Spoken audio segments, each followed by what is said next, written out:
In the face of growing insecurity, Governor Aminu Bello Masari of Katsina State has ordered immediate shutdown of major highways in the states in an attempt to tame activities of bandits in the states. The highways to be closed, according to the directive of the governor, include Jibia-Gurbin Baure and Kankara-Sheme roads linking Zamfara State. Governor Masari also suspended activities at the livestock markets in frontline local government areas and others. Jude, Governor Masari was still our guest on Sunday, on Journalist Hangout on Sunday, and it took time, and we saw his pains. We saw how insecurity has dealt a big blow to the, lofty ideas and giant strides of Right Honorable Aminu Bello Masari. Now, he's taking this move now, making sure he's just immediate shutdown of major highways in the states. And you know what this means to the economy of that state. You know what this means to activities in that state. But for the safety and peace of his people, he has to take this very, very bitter decision. That's Jibia-Gurbin Baure and Kankara-Sheme roads. Can you please just tell us about these major highways? Yes, the Jibia-Gurbin Baure and Kankara-Sheme roads linking Zamfara State. Now, as I've said before, the communities where banditry is thriving are those communities located near forests. In this case, we have the Rugu forest. The Rugu forest stretches from Katsina there right into Zamfara. They can link Zamfara through the forest. He's trying Zamfara, as the governor himself said on Sunday, Zamfara is the heartbeat of banditry.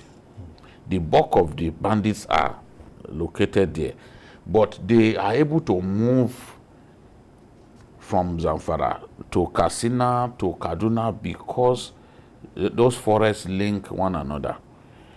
And they have made a habit of staying in border towns. You won't see them in a community that is not a border town with another state because they want to be constantly moving in order to escape detection.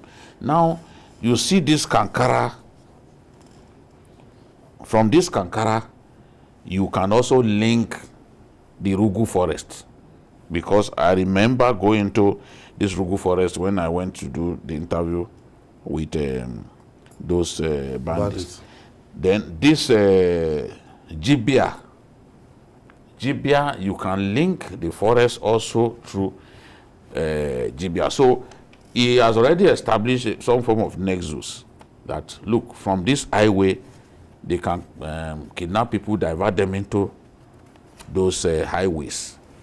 And then again, they have a habit of attacking markets to come and steal livestock. So you see that the so-called frontline states, frontline local governments, Faskari, Masari, all of those places where banditry is thriving, he does not want those markets, those livestock markets to open, because once they open, they will come, kill people on market day, take people's livestock away.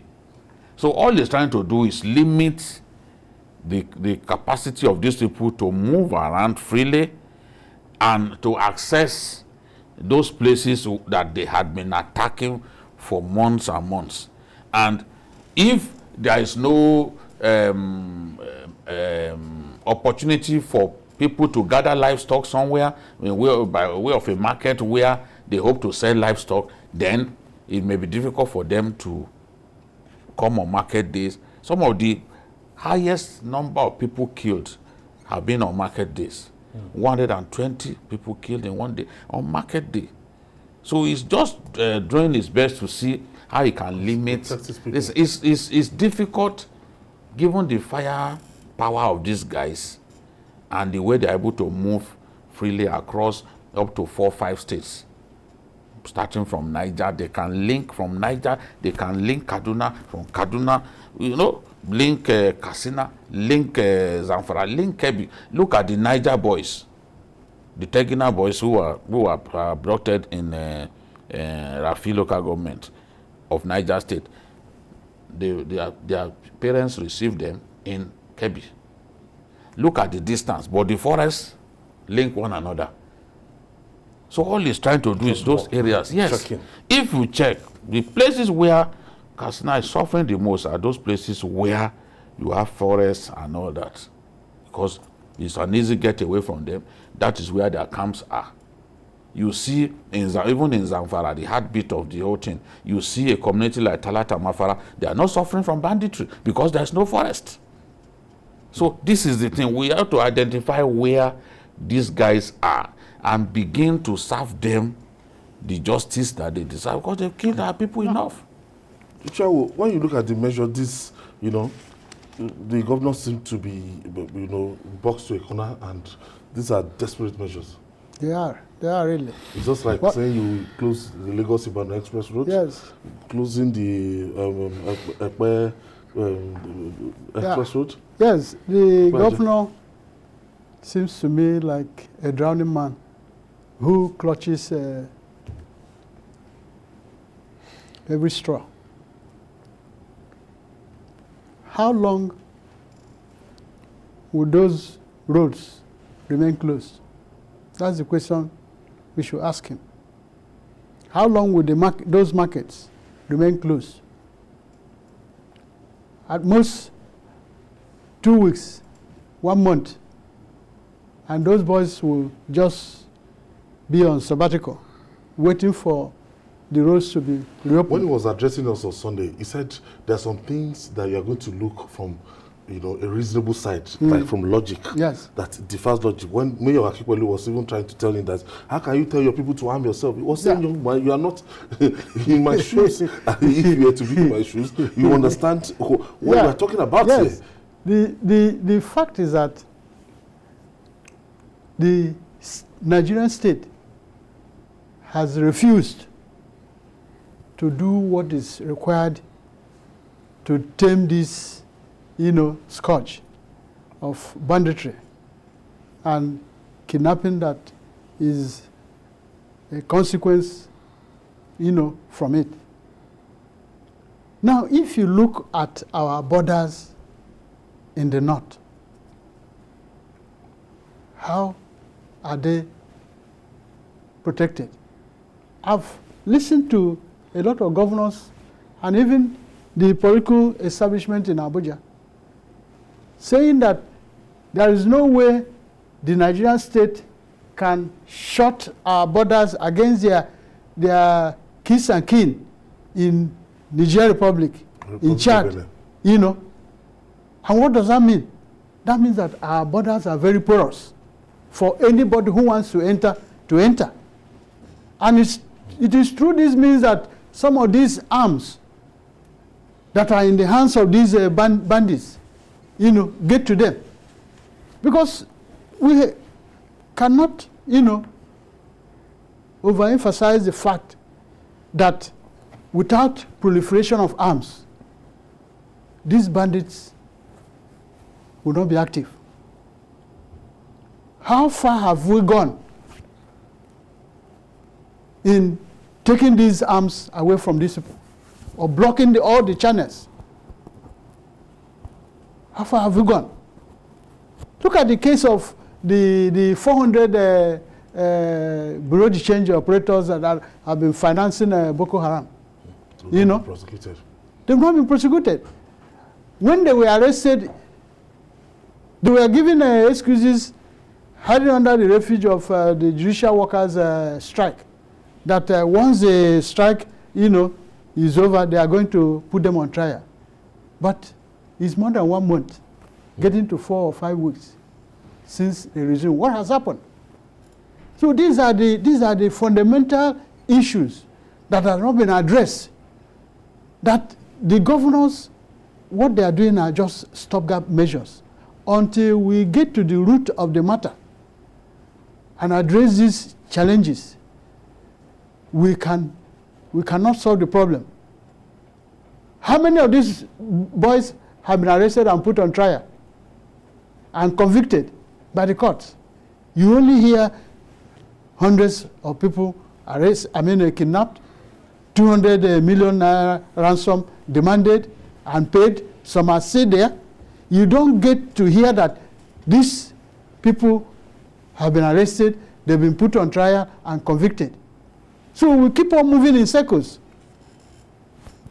Oh, I think imagine them one-on-one. look at what this governor is trying to do. We are the people who sometimes accuse governors of not doing anything and leaving everything to the president. He has identified the routes through which these guys operate, come into communities to kill people. And those routes are linked to Zamfara State. Now, once you block them from using, these are not, people can access Kankara and other places without necessarily using these routes. You understand? Because I've gone to Kankara before, I didn't have to go through this route. But they that are criminals have their own peculiar routes. And he's saying no, they should, that the road will remain closed.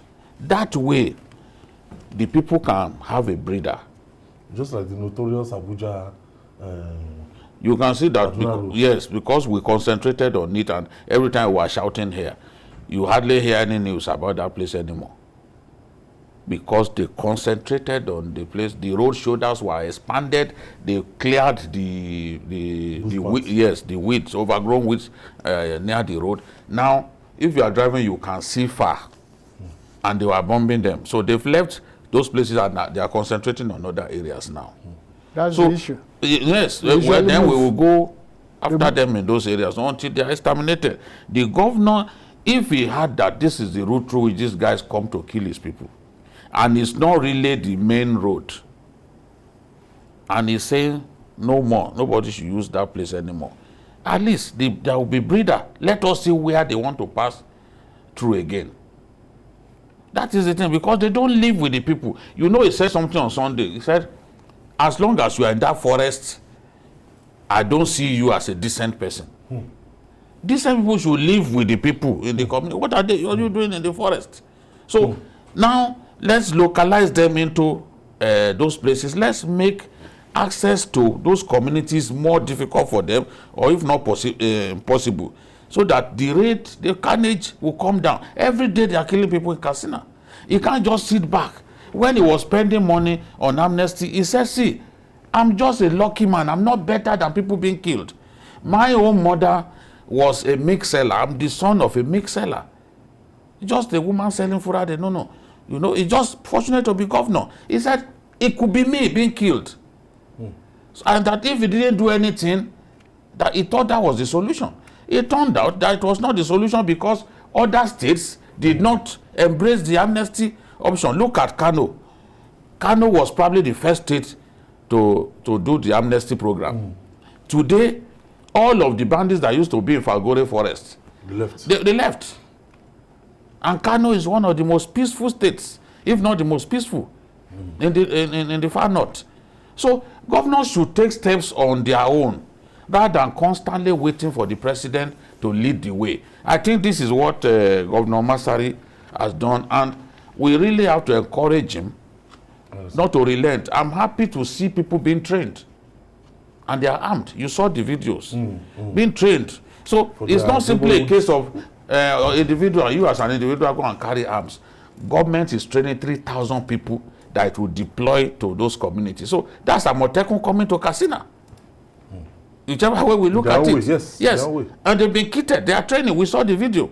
So he is just desperate to end this nonsense in his own way. The methods may not be foolproof, but at least no matter what, it will achieve something.